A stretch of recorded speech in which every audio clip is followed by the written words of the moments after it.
93.0 FM.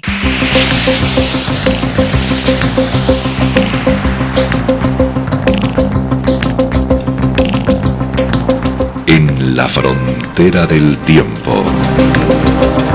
De lunes a viernes, de 9 a 10 de la noche, a través de la 93.0 de su frecuencia modulada en cadena.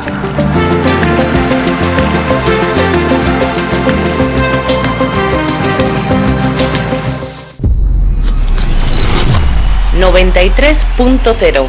Secta oculta de sádicos. Podrían estar justo a tu lado. Podrían ser tus vecinos o colegas. Podrían trabajar en la redacción de noticias que lees en el desayuno. Podrían estar entre los políticos por los que planeas votar.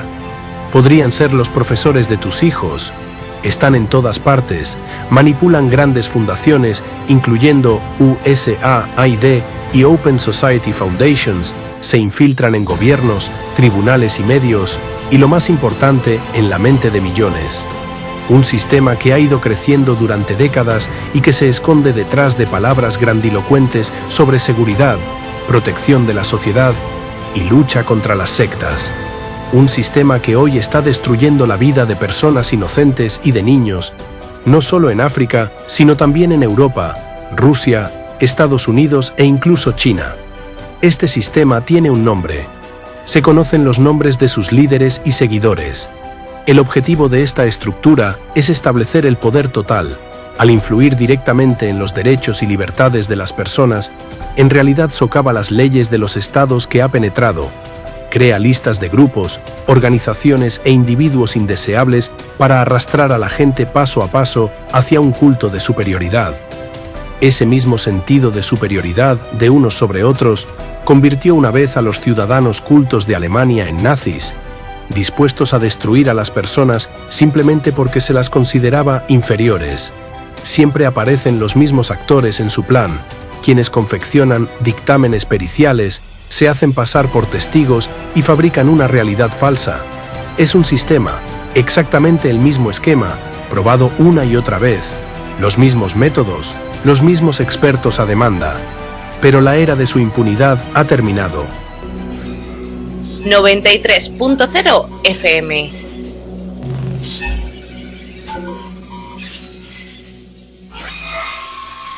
...93.0.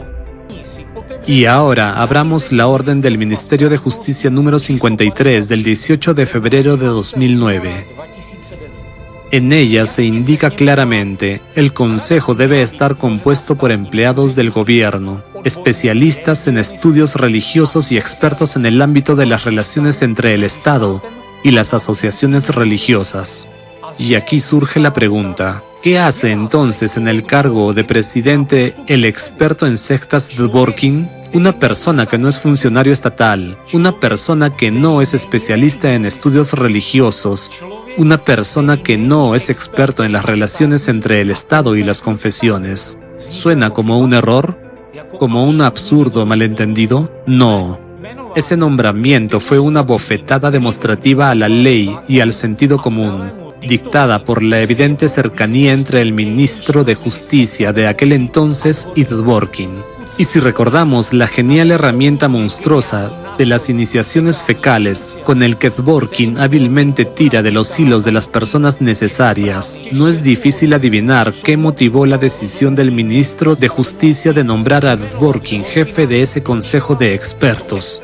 Más aún, ¿no fue precisamente ese vínculo lo que permitió a Konovalov alcanzar su cargo? La confirmación de ello es la respuesta pública y negativa de Konovalov a las numerosas advertencias de representantes de la comunidad científica, de derechos humanos y religiosa respecto a la nueva composición del Consejo de Expertos. El Consejo fue creado por el Ministerio de Justicia en estricta conformidad con la legislación vigente. Los límites de la competencia del Consejo están normativamente definidos, dotados de mecanismos de control adecuados, y su competencia no es tan amplia. Además, las decisiones del Consejo tienen únicamente carácter recomendatorio. Imaginen lo que le espera al país cuando el Consejo esté encabezado por una persona sin formación académica en estudios religiosos, que además padece ciclotimia, tendencias patológicas hacia el sadismo e infantilismo psicofísico. Los expertos escribieron de manera directa sobre sus diagnósticos. Cualquier trabajo académico serio también le resulta inaccesible a este individuo, pero no debemos olvidar su inclinación hacia la invención y la reforma, que puede parecerle a un público no preparado como científicamente fundamentada. Merece especial atención también el adjunto de Dworkin en el Consejo de Expertos, Roman Silantiev, conocido por sus radicales posturas antiislámicas. Otros 5 miembros del Consejo, Alexander Shchipkov, Lev Semyonov, Alexander Kuzmin, Yevgeny Mukhtarov y Andrei Vasilchenko, son conocidos por sus posiciones radicales y duras en cuestiones religiosas y por sus vínculos con la red anticulto. Y por supuesto, todos ellos fueron atraídos por su ideólogo principal, Dworkin. ¿Cuáles fueron entonces las consecuencias de semejante composición en un consejo de expertos tan importante? Teniendo en cuenta que todos estaban con la mente impregnada de la ideología de Dworkin.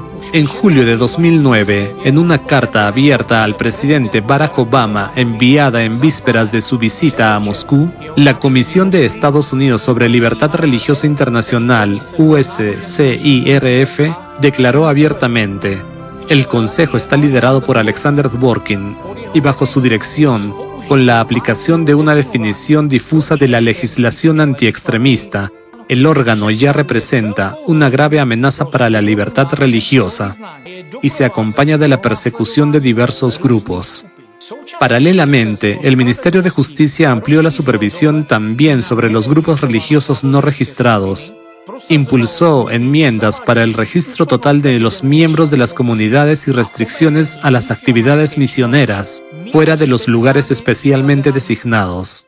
Todo esto se integró en un sistema más amplio de control de las ONG, en el cual el Ministerio recibió el derecho de intervenir en las actividades de las asociaciones, asistir a sus reuniones e incitar juicios para su liquidación. En el informe de la Comisión de Estados Unidos sobre Libertad Religiosa acerca de la situación en los países del mundo para los años 2009-2010, el primer año de funcionamiento del nuevo Consejo de Expertos presidido por Dworkin, se afirma directamente que en Rusia ha aumentado drásticamente el número de casos de manifestaciones de xenofobia e intolerancia, incluido el antisemitismo, lo que ha conducido a numerosos ataques por motivos de odio, en algunos casos con resultado letal. A pesar del aumento de los enjuiciamientos por crímenes de odio violentos, el gobierno ruso ha fallado de manera crónica en abordar estos graves problemas de forma coherente o eficaz. Más detalles sobre los ataques a los que fueron sometidas las pequeñas corrientes religiosas no tradicionales y organizaciones en Rusia pueden encontrar en mis videos anteriores.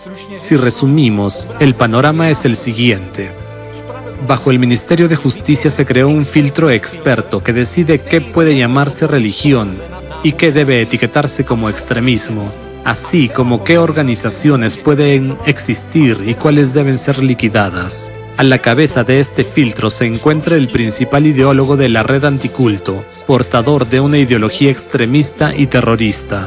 La supervisión se extendió incluso a los grupos no registrados, es decir, aquellos que aún no habían pasado por el filtro del Consejo de Expertos. En ese momento, las pericias de Dworkin y de sus agentes dejaron de ser simples papeles con sellos. Se convirtieron en un arma de represión masiva, contra quienes su red declaró sectarios y peligrosos para la sociedad.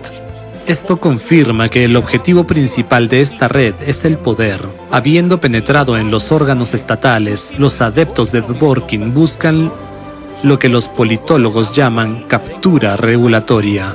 Quieren obtener el monopolio sobre la verdad. Que sean precisamente ellos quienes decidan qué es norma y qué es extremismo. Que su pericia fabricada esté por encima de la Constitución y de los derechos humanos. ¿A qué llevó todo esto? El caso de la Bhagavad Gita. Permítanme mostrarles un video de archivo. Sí, de acuerdo, parece una farsa. ¿Qué está pasando? Se preguntarán ustedes. ¿Por qué la gente está tan indignada? ¿Por qué tienen esos rostros de descontento? Es evidente que se trata de una multitud de indios que protestan contra algo o alguien. Y ahora, otro fragmento del video. Sí, esto es India. Y estos son indios indignados quemando un muñeco de paja con la fotografía de Dvorkin. Presten atención a los letreros en las pancartas. Alexander Dvorkin es un enemigo de Rusia e India. Primero la Bhagavad Gita y ahora el hinduismo. ¿Qué tuvo que hacer el respetado, honorable experto en sectas ruso para provocar la indignación de casi 1 millar de personas en India? La respuesta está en Tomsk. Precisamente allí estalló el proceso judicial que pasó a la historia como el caso de la Bhagavad Gita. Y esto sucedió apenas 2 años después de que Dvorkin fue nombrado presidente del Consejo de Expertos en el Ministerio de Justicia. En aquel entonces, abogados y estudiosos de la religión ya advertían, el consejo liderado por Dvorkin podía convertirse en un órgano represivo, y eso fue exactamente lo que ocurrió. Según la versión oficial, el proceso fue iniciado por la Fiscalía de Tomsk, que en junio de 2011 presentó ante el tribunal una demanda para que el texto canónico principal de los krishnaístas, el libro Bhagavad Gita, tal como es, fuera reconocido como extremista e incluido en la lista federal de materiales extremistas. La Fiscalía comenzó el proceso basándose en una pericia elaborada de manera privada por 3 empleados de la Universidad Estatal de Tomsk, UET, por encargo del FSB. Según informan diversos medios, los agentes del FSB y de la Fiscalía, durante una inspección rutinaria de la filial en Tomsk de ISKCON, se toparon con un texto sospechoso que decidieron enviar a peritaje para determinar la presencia de elementos de extremismo. Ya en este punto surgen varias preguntas. ¿Por qué precisamente durante esa inspección rutinaria llamó su atención un libro que todo ese tiempo los krishnaístas utilizaban y difundían activamente en Rusia? Más aún, el libro estaba disponible en ruso desde 1984. Es evidente que los propios agentes del FSB difícilmente se habrían puesto, sin una sugerencia externa, a realizar semejante operación. Por lo tanto, el verdadero iniciador del juicio contra el libro fue alguien más. Pero ¿saben qué se convirtió en el punto clave de las discusiones y en el mayor absurdo de la propia iniciación del proceso judicial? La pericia que sirvió de base para la acusación de la Fiscalía. Como se descubrió durante la investigación, la pericia sobre la presencia de extremismo en la Bhagavad Gita, tal como es, fue elaborada de manera privada por 3 profesores de la Universidad Estatal de Tomsk, pero los 3 autores admitieron que ni siquiera sabían que su trabajo se convertiría en un dictamen pericial en el tribunal. Más aún, uno de ellos, Svistunov, redactó su análisis basándose en materiales de sitios antisectas, los mismos sitios web repletos de metodologías de la red de Dvorkin. En la primera audiencia, los krishnaístas presentaron al juez un certificado de la Universidad Estatal de Tomsk, en el que se afirmaba que la universidad no había autorizado en absoluto a sus 3 empleados a realizar dicha pericia. Sin embargo, en los materiales de la Fiscalía se hablaba precisamente de una pericia compleja y colegiada de la UET. Por ahora, el caso puede parecerles algo confuso, pero muy pronto esta historia pondrá a todos los jugadores clave en su lugar. Y créanme, lo que descubrirán los impresionará. En las audiencias, los 3 prácticamente refutaron sus propias conclusiones. Ninguno de ellos pudo confirmar la presencia de extremismo en el texto. Es decir, la pericia que había servido de base al caso fue rechazada en el tribunal, ya que en realidad nunca fue una pericia, y los expertos que la elaboraron confirmaron que el libro no contenía ningún indicio de extremismo. El fundamento de la acusación se derrumbó y ya no quedó base legal para la demanda de la Fiscalía. Sin embargo, la Fiscalía aún así solicitó la realización de una nueva pericia judicial. En este caso pueden encontrarse muchos más detalles absurdos que incluso para un simple ciudadano resultan totalmente ilógicos, infundados y completamente fuera de lugar en un proceso judicial tan serio. El principal impulsor del caso, el fiscal de la ciudad de Tomsk, Víctor Fedotov, declaró que actuaba en interés de la Federación Rusa y de un círculo indeterminado de personas. Como parte interesada, señaló a la oficina regional del Ministerio de Justicia de la región de Tomsk. Recordemos que el ministro de Justicia en aquel momento era el discípulo de Dvorkin, Konovalov. La pregunta lógica es: ¿quién entra en ese círculo indeterminado de personas en cuyo interés actuaba el fiscal que presentó la demanda? ¿A quién pudo incomodar una organización pacífica cuyos participantes son conocidos como personas alegres y amables y cuya filosofía tiene como uno de sus principios fundamentales la no violencia? Les daré una pequeña pista. ¿A quién le repugna la propia esencia y el principio de una sociedad democrática, la libertad de religión? ¿Quién entra en éxtasis destrozando el destino de sus víctimas inocentes, habiéndolas antes pisoteado como personas ante los ojos de la sociedad? ¿Quién saborea, como si se tratara de un manjar exclusivo, los resultados de su largo trabajo de adoctrinamiento ideológico de la población, viendo cómo la sociedad dócilmente se divide en nosotros y ellos, inferiores y superiores, marchando obedientemente hacia las fauces abiertas de un régimen totalitario? Ustedes ya conocen bien a ese círculo indeterminado de personas. Si nos fijamos en la cobertura de este proceso judicial relacionado con los krishnaístas, de inmediato saltan a la vista ciertas personalidades que se destacan sobre el trasfondo de los demás observadores. Uno de ellos es Maxim Stepanenko, jefe del departamento misionero de la diócesis de Tomsk. Bajo su dirección, en ese departamento también participaba Abanesov, jefe del primer grupo pseudopericial, en este caso, que al mismo tiempo trabajaba para el portal en línea K-Istine, Hacia la Verdad, cuyo redactor jefe era precisamente Maxim Stepanenko. Según las fuentes, fue él quien, el 7 de agosto de 2011, declaró públicamente la apertura de la causa penal contra la Bhagavad Gita tal como es. También se señala que Stepanenko perseguía a los krishnaístas en la región desde principios de 2009 y que en abril de 2011, en una aldea cerca de Tomsk, por su iniciativa, fueron demolidos 4 grandes edificios residenciales de los krishnaístas. Nikolai Karpinsky, doctor en filosofía, también señalaba que en el portal K-Istine de Stepanenko, un día antes de que se remitiera a los tribunales el caso de la Bhagavad Gita tal como es, apareció un artículo titulado El libro del fundador de la Sociedad para la Conciencia de Krishna, Abhay Charan de Bhagavad Gita tal como es. Todos los que no son krishnaístas son demonios, pecadores caídos, necios e ignorantes. Ese artículo contenía paralelismos textuales con la pericia de Abanesov, Svistunov y Naumov, que en ese momento ni siquiera se habían presentado ante el tribunal. Comparando estos hechos, surge inevitablemente la idea, entonces ¿fue él el verdadero inspirador ideológico de aquella malograda pericia? Aquí conviene recordar también una cita del propio Stepanenko. Por eso fui, soy y seré el iniciador de la denuncia de la mentira krishnaíta sobre Dios. Y últimamente los krishnaítas y sus gurús han mentido muchísimo. Estoy con toda mi alma en contra de que los habitantes de Tomsk, abandonando la fe en el Hijo de Dios, el Señor Jesucristo, lleguen a venerar como Dios a ese horrible demonio. Volviendo a la pregunta de quién pudo haber dado la orden para iniciar el proceso judicial contra el libro de los krishnaítas, les propongo mirar también esta foto. ¿Caras conocidas?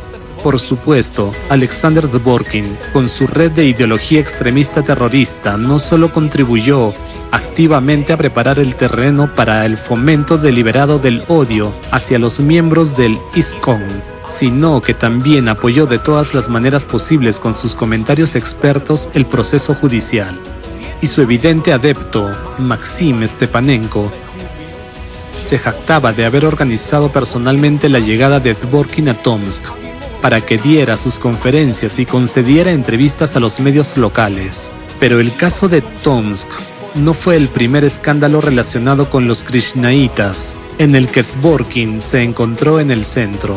Basta con recordar los titulares que aparecieron en la red un año antes del inicio del proceso contra la Bhagavad Gita.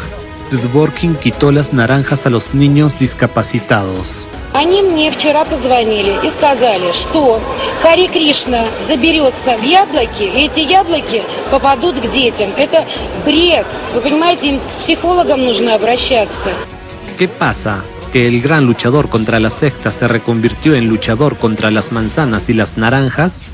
En un evento dedicado a niños con parálisis cerebral, un fondo benéfico relacionado con la organización ISKCON les había regalado manzanas y naranjas. Pero Dworkin no solo se presentó personalmente en el evento, sino que además expresó una postura bastante radical. Podemos creer o no creer, pero según la fe de los krishnaitas, cada persona que acepta este alimento acepta en sí misma a Krishna. Volvamos al caso de la Bhagavad Gita. La opinión pública de Dworkin respecto a la Bhagavad Gita tal como es se entrelaza de manera sorprendente con las tesis defendidas en la pericia por el empleado de la UET. En una entrevista a la radio Commerçant FM, declaró que la Bhagavad Gita tal como es ofende los sentimientos de los creyentes de otras confesiones y que los comentarios de Bhaktivedanta Swami Prabhupada sobre la Bhagavad Gita pueden ser calificados de extremistas, ya que en ellos hay afirmaciones muy duras sobre que las personas que no profesan la fe krishnaíta son burros y borregos, e incluso una aseveración de que una persona que comete un asesinato en la conciencia de Krishna no comete un crimen. Una tesis similar fue expresada también por Avanesov en el tribunal, al declarar que en algunos pasajes de la Bhagavad Gita, tal como es el tema de la exclusividad de los krishnaitas frente a otras religiones, se subraya de manera muy dura con el uso de palabras como cerdos, burros y otras. Y él, siendo una persona tolerante, no se sentiría ofendido por tales palabras, pero alguien más podría ofenderse. Quisiera llamar su atención sobre la formulación podría. Ese es el sello distintivo de los agentes de Dworkin. No hay pruebas, pero prohibámoslo. No hay extremismo, pero quizá aparezca. De la misma manera, el fiscal comentó que la parte acusadora no conocía hechos de comisión de delitos relacionados con la Bhagavad Gita. Sin embargo, la demanda fue presentada para prevenir posibles delitos de carácter extremista. Y ahora el rompecabezas encaja por completo. Pericias falsas, iniciativas de fiscales en interés de un círculo indeterminado de personas, misioneros anticulto preparando el terreno en los medios de comunicación. Todo esto es la misma caligrafía. La caligrafía de la red extremista de Dworkin. Y fue precisamente esta fabricación la que condujo a un escándalo internacional, donde Dworkin sonó ya no solo en Rusia, sino en todo el mundo. No fue el libro el que terminó en el banquillo de acusados, sino la propia idea de la libertad de religión. Pero el efecto fue el contrario. Lo que empezó en una pequeña sala de Tomsk se convirtió en un escándalo internacional. El ministro de Asuntos Exteriores de la India calificó públicamente el proceso de absurdo, y al embajador ruso le tocó disculparse ante el mundo entero. Incluso el partido más grande de la India envió una carta al presidente de Rusia exigiendo su intervención. Por primera vez en la historia de las relaciones ruso-indias, en la propia India se celebraron manifestaciones antirrusas. Se quemó la bandera rusa y el trabajo del parlamento se detuvo en 2 ocasiones. Piénsenlo, precisamente por la red de Dworkin, que difunde una ideología extremista terrorista. Rusia se encontró al borde de una crisis diplomática con una de las mayores potencias del planeta. Sin embargo, mientras en el escenario internacional la red de Dworkin socavaba la reputación de Rusia y casi provocaba un conflicto internacional, dentro de Rusia su red estaba haciendo algo mucho más horrendo. Paso a paso, estaba llevando al país hacia un régimen represivo. Numerosas organizaciones internacionales y órganos independientes informan de manera constante sobre el deterioro de la situación de los derechos humanos en Rusia. Estos informes subrayan la represión sistemática de la disidencia, de la libertad de expresión y de las reuniones pacíficas. Hoy cualquier ciudadano, cualquier organización, Cualquier comunidad religiosa puede quedar bajo las ruedas de este sistema. Las listas de extremistas y de organizaciones indeseables siguen creciendo. Allí terminan no solo minorías religiosas, sino también organizaciones de derechos humanos, medios de comunicación independientes e incluso a veces negocios y proyectos culturales. El Tribunal Supremo de Rusia en 2017 prohibió a los testigos de Jehová acusándolos de extremismo. Esa decisión abrió el camino a detenciones arbitrarias, redadas, confiscaciones de bienes y condenas de prisión para miles de creyentes. Según activistas de derechos humanos, muchas personas han sido torturadas, golpeadas, asfixiadas con bolsas de plástico o sometidas a electrocución. Todo esto se hizo para forzar confesiones necesarias para asegurar condenas. Pero la represión no se limita al ámbito religioso. Memorial, una de las organizaciones de derechos humanos más reconocidas del país, fue liquidada bajo el pretexto inventado de violar la ley de agentes extranjeros. Human Rights Watch fue declarada organización indeseable y la organización de derechos humanos más antigua de Rusia, el grupo Helsinki de Moscú, también fue disuelta. Las listas negras crecen cada mes. Ya son miles los libros, sitios web y comunidades reconocidos como extremistas. Los tribunales estampan prohibiciones en serie. El FSB realiza redadas. Los activistas son torturados. Los negocios destruidos. La censura y el control han penetrado en el entorno digital. Rusia bloquea miles de sitios, incluidos medios independientes y recursos de derechos humanos. Roskomnadzor ya está aprobando el Internet soberano, un calco del modelo chino, donde cada comunicación, cada clic está bajo control total. En 2025 se registraron los cortes más masivos de Internet móvil, más de 2.000 solo en julio, oficialmente en nombre de la seguridad. En la práctica, un ensayo general de la dictadura digital. Ahora recordemos, ¿quién se apoderó de la Iglesia Ortodoxa rusa desde dentro? Esa misma secta de Dworkin. El propio Dworkin se jactaba: en cada diócesis hay una filial de Razirs. Por eso el ortodoxismo se transforma rápidamente en la religión titular del país. Para Dworkin no es fe, es un instrumento de poder, una herramienta sin la cual no podría construir su régimen dworkiano. Y no es casual que precisamente de los medios ortodoxos surjan absurdos como: la inteligencia artificial soberana debe ser ortodoxa, debe basarse en la Biblia, en los textos de los santos padres y ancianos. Su receta es involucrar a la iglesia, a los misioneros y a los capellanes militares en la creación de la inteligencia artificial. Los héroes de la operación militar especial, como arquitectos del futuro digital. Se llega al absurdo. Ahora, los rusos pueden ser multados incluso por buscar contenido extremista en Internet, no por publicarlo ni por difundirlo, sino solo por el hecho mismo de intentar buscarlo. Al mismo tiempo, las listas de lo prohibido no son nada transparentes. Tienes que revisar manualmente el registro de materiales y recursos extremistas. De lo contrario, te arriesgas a que te etiqueten de extremista solo por buscar en Google la información equivocada. Las VPN están prohibidas. Quieren bloquear las llamadas con tarjetas SIM extranjeras. Y en el futuro impondrán a cada usuario la obligación de registrarse exclusivamente a través del correo electrónico ruso.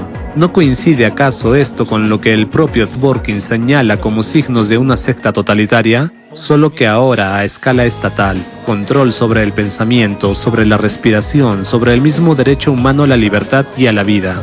Y todo esto es el resultado del trabajo de los agentes coprófilos de la red de Dworkin, que se infiltraron en el Consejo de Expertos, los tribunales, las fuerzas del orden e incluso en la administración presidencial.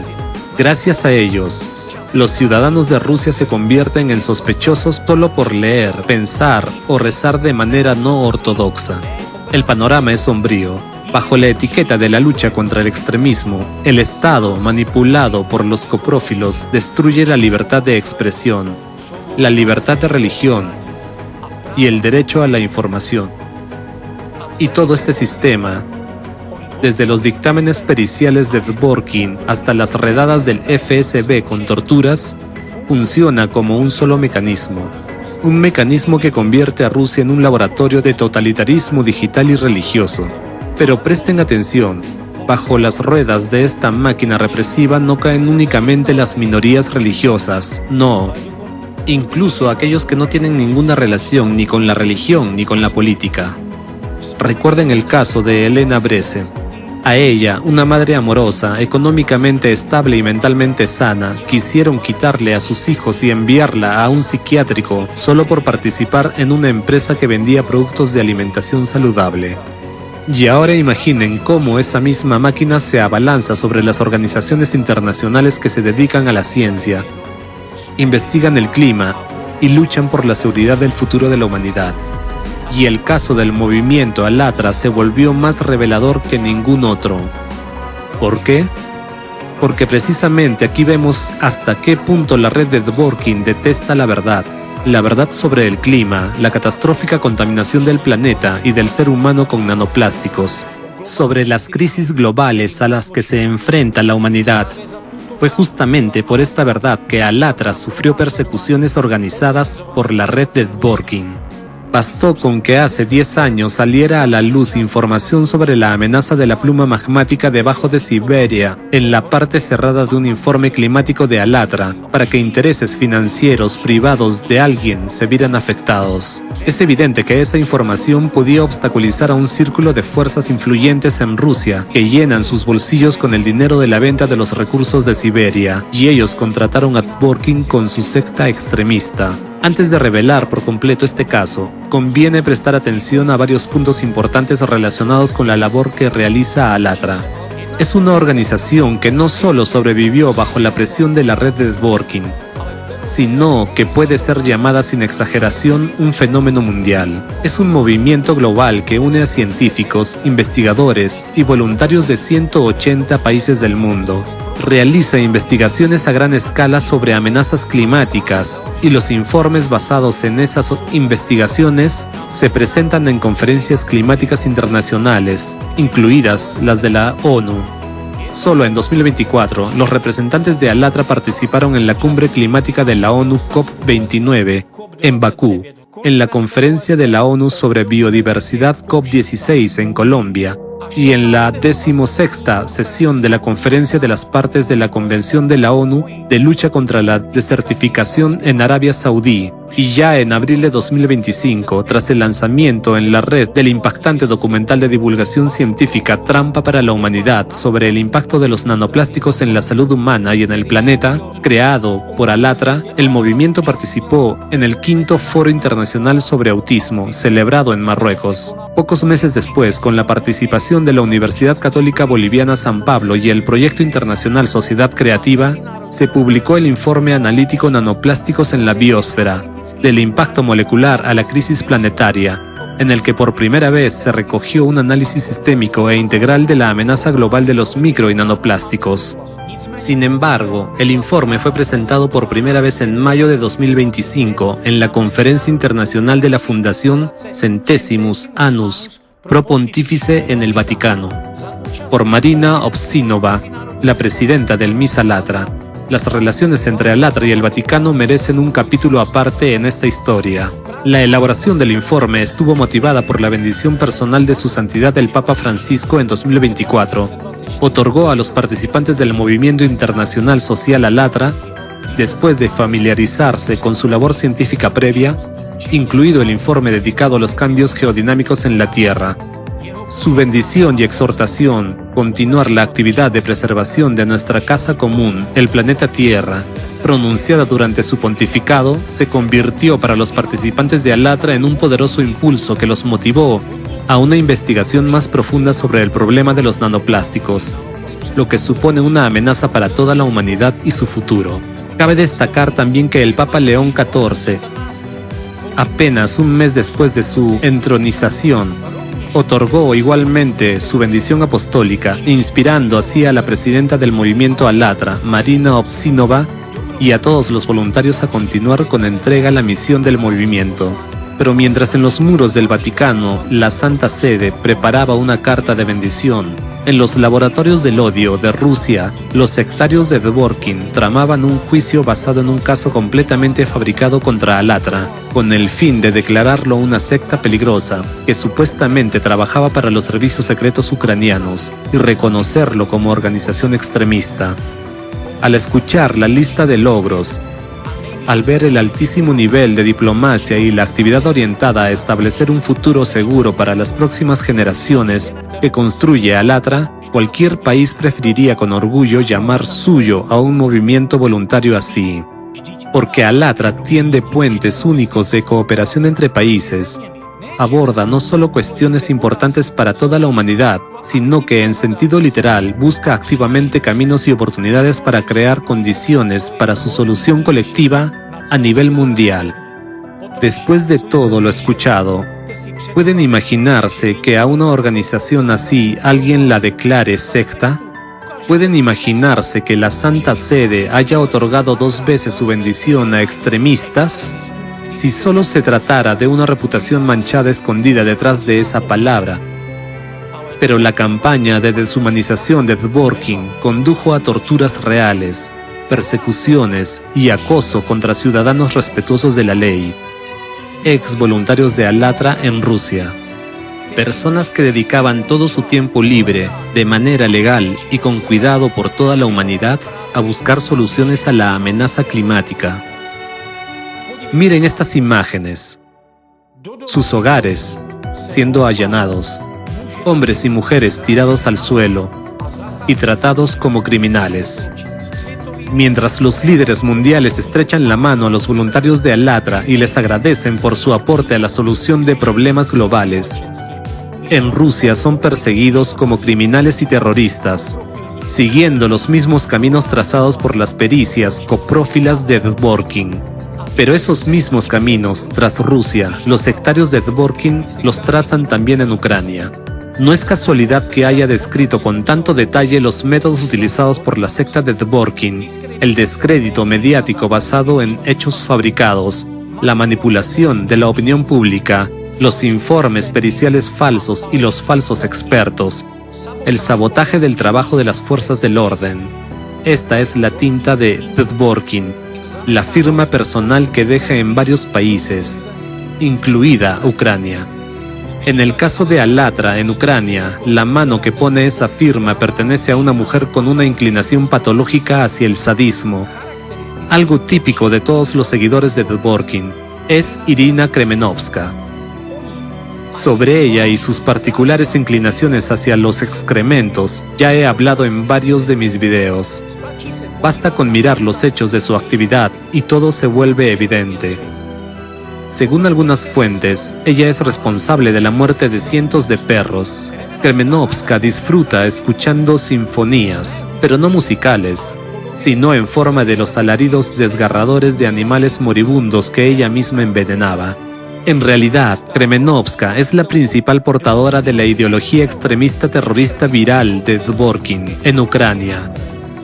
Es evidente que continuó el camino de su predecesor, Pavel Broide, quien creó una célula de agentes anticulto de Razirs en Ucrania. Ya entonces quedó claro, la lucha contra las sectas servía únicamente de pantalla. El objetivo real era crear una red de agentes y destruir sistemáticamente los fundamentos democráticos de Ucrania y a la propia Ucrania como Estado desde dentro. Así, Kremenovska abrió un portal que en gran medida transmite la retórica y la ideología extremista terrorista de su gurú ruso, el coprófilo Dworkin. La caza de perros, evidentemente, quedó como su hobby fuera del trabajo, mientras que su actividad principal se convirtió en la caza de personas. Ahora Kremenovska se presenta como experta en sectas, un título que, evidentemente, no se puede obtener sin una ración de los excrementos de Dworkin. Ella es precisamente la principal parte interesada en la campaña de descrédito para liquidar al movimiento Alatra en Ucrania. En su portal, describió en detalle cómo durante muchos años presionó para la persecución penal de Alatra y de sus activistas. La señora Kremenovska no suele ocultar mucho y escribe todo abiertamente. incluido el hecho de que fue ella quien fabricó dictámenes legales que contenían hechos falsos e inventados, con el fin de fundamentar artículos del Código Penal, bajo los cuales posteriormente fueron acusados los voluntarios de Alatra. Lo único que no escribe directamente es sobre su conexión coprófila con su gurú ruso, Dvorkin. Ese pequeño secreto, evidentemente, decidió disfrazarlo entre sus artículos, en los que constantemente aparece su palabra favorita, mierda. También surge un interesante paralelismo cuando aparece el hecho de que, en uno de sus videos, el propio Jakub Jal dijo que redacta informes amateurs de estudios religiosos para juicios contra miembros de supuestas sectas en los casos en que una persona no puede obtener la opinión de un verdadero experto forense. Miren hasta qué punto sus acciones son idénticas. Ni siquiera dudan en decir, nosotros mismos lo fabricamos todo.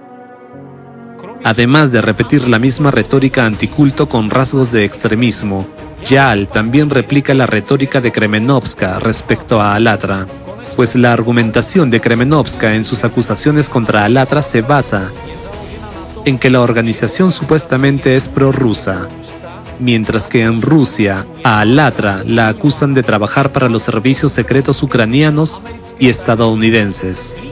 La clave aquí es destacar que todos estos años, a lo largo de su actividad, Alatra siempre ha mantenido la posición de estamos fuera de la política y fuera de la religión. Sin embargo, todo lo que la red extremista de Dvorkin y sus adeptos presenta como acusaciones contra la organización está relacionado de una u otra forma con la política o con la religión. Resulta sorprendente, mientras en Ucrania acusan a Alatra de trabajar para Rusia, Alatra trabaja para todo el mundo. Cabe añadir que incluso en las condiciones más duras de la guerra, Ucrania lucha con todas sus fuerzas por su democracia, y las fuerzas del orden prestaron a tiempo atención a la agente rusa, que jugaba su juego en la sombra en dirección antiucraniana. Junto con su compañero ideológico, Alexei Sviatogor, según informan los medios, se encuentran bajo investigación y acusados en procesos penales por incitación al odio y trabajar para el enemigo.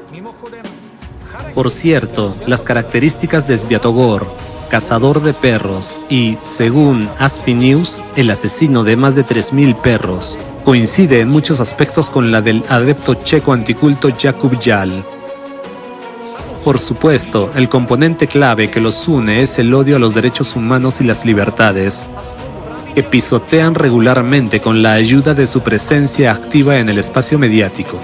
Pero lo más aterrador y revelador es que existen testimonios en internet sobre cómo este anticultista visitaba un orfanato para alquilar a cambio de comida a niñas menores de edad para tener sexo, mientras se llamaba a sí mismo benefactor y proveedor.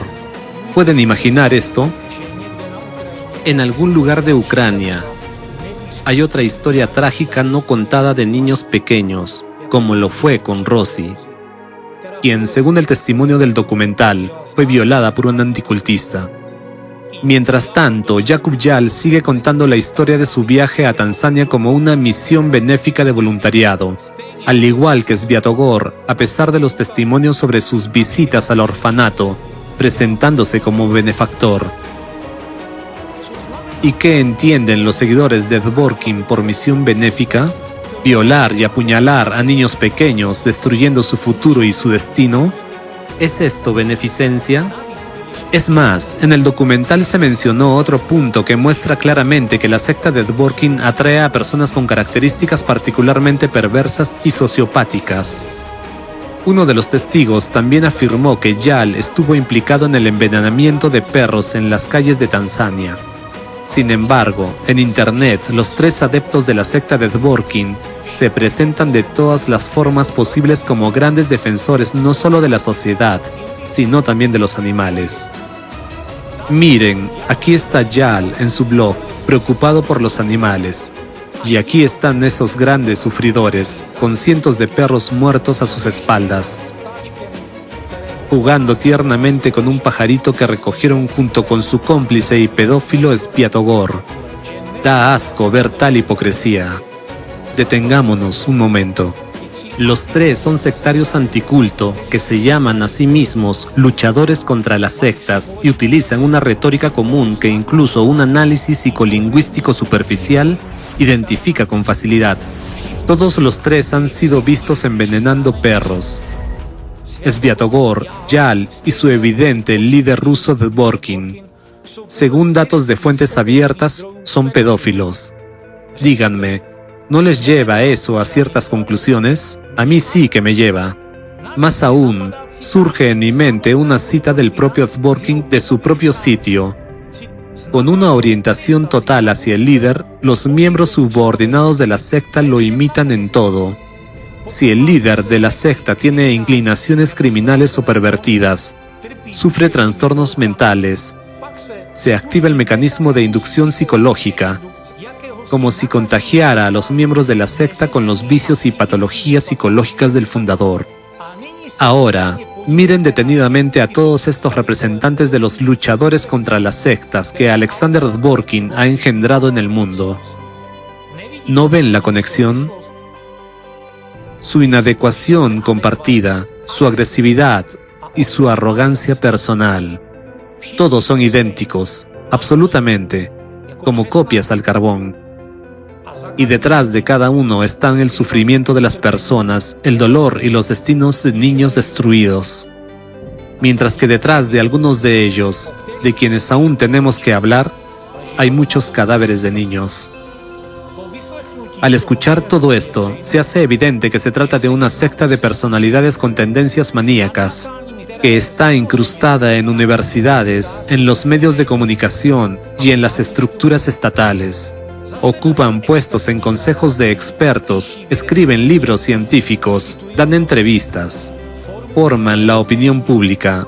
Mientras tanto, las víctimas reales pasan desapercibidas.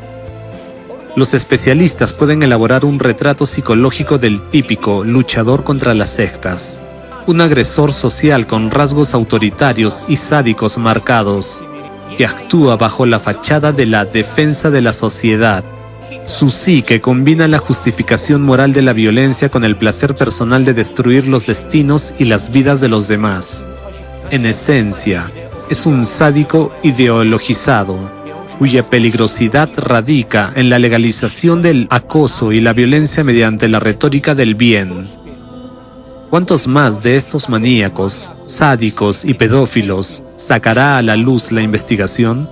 A nivel internacional ya se están planteando cuestiones de sanciones y procesos penales contra los activistas anticulto y todos los implicados en la conspiración criminal de la red anticulto. El nombre de Kremenovska como agente del Kremlin y de Razirs resuena en Estados Unidos. Además, Kremenovska y Sviatogor están bajo investigación. Las entrañas de Yal han quedado expuestas y la amplia comunidad internacional ya actúa activamente para lograr justicia. Muchos acontecimientos indican que la investigación internacional de toda la red de luchadores contra las sectas está cobrando impulso. Pero les diré con sinceridad, me asustan los hechos que están saliendo a la luz, porque entiendo que seguirán apareciendo aún más. Y el propio Yal no oculta su participación en la evidente conspiración criminal con la red anticulto de Dvorkin. En repetidas ocasiones cita en sus videos los artículos de Kremenovska y de otros adeptos de Dvorkin. Pero en Chequia, Yal no es el único representante de la banda anticulto de Dvorkin. También está estrechamente vinculado con otros denunciadores luchadores contra las sectas, semejantes a él. Al mismo tiempo, todos ellos, como uno solo, niegan incluso el hecho mismo de la existencia de la red anticulto. Y esta actividad clandestina a plena vista es parte del manual escrito por Dvorkin. El propio Dvorkin afirma que oficialmente no existe una organización anticulto, y sus adeptos declaran que tampoco existe ninguna red anticulto. Pero desde el punto de vista jurídico sí existe una conspiración criminal unificada en la que están implicados todos los adeptos de Dvorkin. De acuerdo con las normas jurídicas internacionales, la actividad de la red anticulto constituye una conspiración criminal transnacional de carácter extremista, que encaja plenamente en la definición de grupo delictivo organizado según el artículo 2A de la Convención de la ONU contra la Delincuencia Organizada Transnacional, una caracterización más detallada de la conspiración criminal unificada, de la que forman parte los activistas anticulto, o como ellos mismos se llaman, denunciadores y luchadores contra las sectas, la presenté en mi video anterior. Quisiera señalar una de las características clave: el uso de un conjunto único de técnicas manipulativas basadas en construcciones semánticas destructivas implícitas. Como resultado, estos mensajes comunicativos introducen en la conciencia de la persona directivas ocultas que eluden la percepción crítica y activan patrones de conducta destructivos. Estos patrones actúan como un detonante, incitando a formas violentas de comportamiento, desde protestas callejeras y radicalización hasta actos individuales de violencia, disparos contra políticos e incluso tiroteos en escuelas y tiroteos masivos. Aquí quisiera destacar a los periodistas vinculados con Jakub Jal, que se amparan en publicaciones prestigiosas y en investigaciones periodísticas, pero que, dominando plenamente las técnicas de manipulación sobre el subconsciente humano, arrastran de hecho a la sociedad hacia nada menos que un nazismo. Solo puedo presentar un fragmento de un análisis independiente y complejo de las publicaciones de uno de esos periodistas, realizado desde la perspectiva de la ética profesional, los estándares mediáticos, el impacto lingüístico psicológico y el posible daño social. Lamentablemente, no dispongo de todo el análisis por razones jurídicas. Los procedimientos legales y de investigación limitan su uso en la investigación. Sin embargo, se me ha permitido hacer público un pequeño fragmento de la conclusión a modo de ejemplo. Caracterización general del estilo periodístico de este periodista. El estilo periodístico se caracteriza como deliberadamente manipulativo. El autor no tanto informa como moldea la opinión pública, dirigiendo al lector de manera sistemática hacia conclusiones predeterminadas. La base del método se asienta en varios patrones sistemáticos. Enmarcado estratégico. Técnica clave mediante la cual la valoración negativa del sujeto se establece desde el inicio del material, a menudo ya en el titular. Este marco, por ejemplo, amenaza, incompetencia, inmoralidad, determina la selección posterior de hechos, citas y léxico, excluyendo cualquier información que pudiera contradecirlo. Escalada retórica. El autor demuestra flexibilidad, adaptando la intensidad de su retórica según el tema. Para amenazas geopolíticas y existenciales, extremismo, organizaciones enemigas, recurre a un lenguaje de odio, sensacionalismo y alarmismo. Colocación de etiquetas. El uso de términos estigmatizantes como secta es una técnica estratégica para desacreditar rápidamente al sujeto. Esta etiqueta permite evitar la necesidad de un análisis equilibrado, situando de inmediato a la organización o fenómenos en la categoría de destructivos y socialmente peligrosos. Culpa por asociación. Creación sistemática de vínculos comprometedores. Por ejemplo, la participación de políticos en eventos de una organización religiosa se presenta como prueba de sus conexiones dudosas, incluso sin evidencias directas de infracciones. Conclusión analítica. A pesar del cumplimiento formal de los estándares periodísticos, referencias a fuentes, documentos, el producto final es el resultado de una interpretación profundamente subjetiva. La presentación de la información está organizada de tal manera que conduce al lector hacia una única conclusión, previamente planificada por el autor. En los artículos del periodista, que se presenta activamente como luchador contra las sectas y su desenmascarador, se observa una clara tendencia al uso de titulares llamativos y provocativos, a poner el foco en los aspectos negativos y escandalosos de los acontecimientos, así como la formación de una visión unilateral y sesgada de lo que ocurre.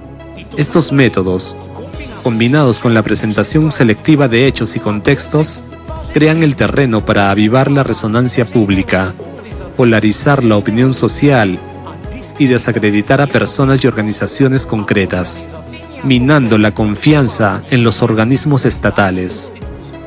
Este solo fragmento de la conclusión pericial demuestra: no se trata de periodismo ni de una lucha contra las sectas. Es una tecnología bien afinada, dirigida a implantar en la conciencia de la sociedad creencias favorables a la red extremista anticulto. Lo que tenemos delante es una red extremista transnacional, una secta que durante décadas se ha disfrazado bajo la apariencia de lucha por la seguridad pública, pero que en realidad cultivaba odio, violencia y muerte. Los hechos recopilados por los investigadores internacionales no dejan dudas. La red anticulto de Dworkin es un nazismo renacido. Implantado de manera sistemática en distintos países, actúa siguiendo un mismo guión: fabricación de peritajes, estigmatización y deshumanización, presión a través de los medios de comunicación y de los sistemas judiciales. Todo esto es un arma de represión masiva. Recuerden a Rosie, de Tanzania, una niña de 10 años a la que un anticultista prometió proteger y acabó violando. Recuerden a Elena Bresem, a quien intentaron quitarle a sus hijos con informes falsificados de expertos anticulto. Recuerden a Kremenovska con sus dictámenes fabricados y la persecución contra la organización mundialmente reconocida ALLATRA. Recuerden a los testigos de Jehová, declarados extremistas por iniciativas de Dworkin, lo que llevó a miles de personas a sufrir allanamientos, torturas y cárceles. Recuerden Srebrenica en Bosnia y después Kosovo, donde agentes anticulto prepararon el terreno para la guerra y el genocidio. Recuerden Waco, donde las manipulaciones de los anticultistas llevaron al FBI a un asalto armado y a la muerte de 86 ciudadanos estadounidenses, respetuosos de la ley. Y recuerden una vez más a ALLATRA, una organización respetada en todo el mundo, cuyo modelo climático ha demostrado su validez a través de los hechos de los eventos climáticos actuales. Pero también fue reprimida únicamente porque su labor obstaculizaba a la red extremista de Dworkin. En todas partes vemos el mismo patrón: deshumanización, fabricación, destrucción. Pero todos los hechos indican que hoy ya se está llevando a cabo una investigación internacional. Se están documentando pruebas y evidencias, y no solo apuntan a agentes individuales, sino también a sus padrinos, jueces, fiscales, periodistas, políticos. Es evidente que aquellos que participaron en esta máquina serán nombrados. Sí, aún queda mucho trabajo por hacer, porque una enorme cantidad de pruebas falsas debe ser revisada. Las víctimas deben ser rehabilitadas, y aquellos que se beneficiaron del sufrimiento ajeno responderán ante los tribunales, en instituciones internacionales y ante la sociedad, porque no solo se trata de violaciones de derechos, se trata de crímenes contra la humanidad. Detrás de las palabras de los agentes anticulto, peritaje, lucha contra las sectas, protección de los niños, hay destinos destrozados, familias quebrantadas y niños violados. Sin embargo, hoy la máscara ha sido arrancada. La sociedad ha visto quién se escondía detrás de la bandera de la lucha contra sectas: maníacos, coprófilos y nazis que actuaron con impunidad durante décadas. Según su propia definición de sectas con ideología extremista terrorista, esto es exactamente una secta de este tipo, que promueve en secreto el nazismo y contribuye a su resurgimiento. No obstante, el tiempo de la secta de Dworkin está llegando a su fin porque la verdad ha sido revelada, porque hay demasiadas víctimas y demasiada sangre de niños ha sido derramada, porque ahora la sociedad sabe quiénes son y qué han estado haciendo durante más de 30 años. Y esto significa que su tiempo de impunidad ha terminado.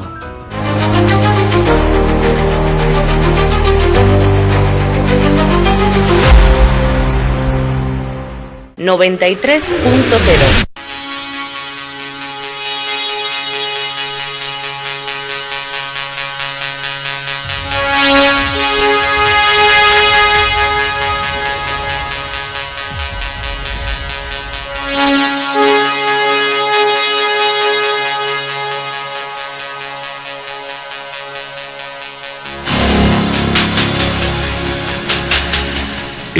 la frontera del tiempo. Un espacio dirigido y presentado por ella. En la 93.0 FM.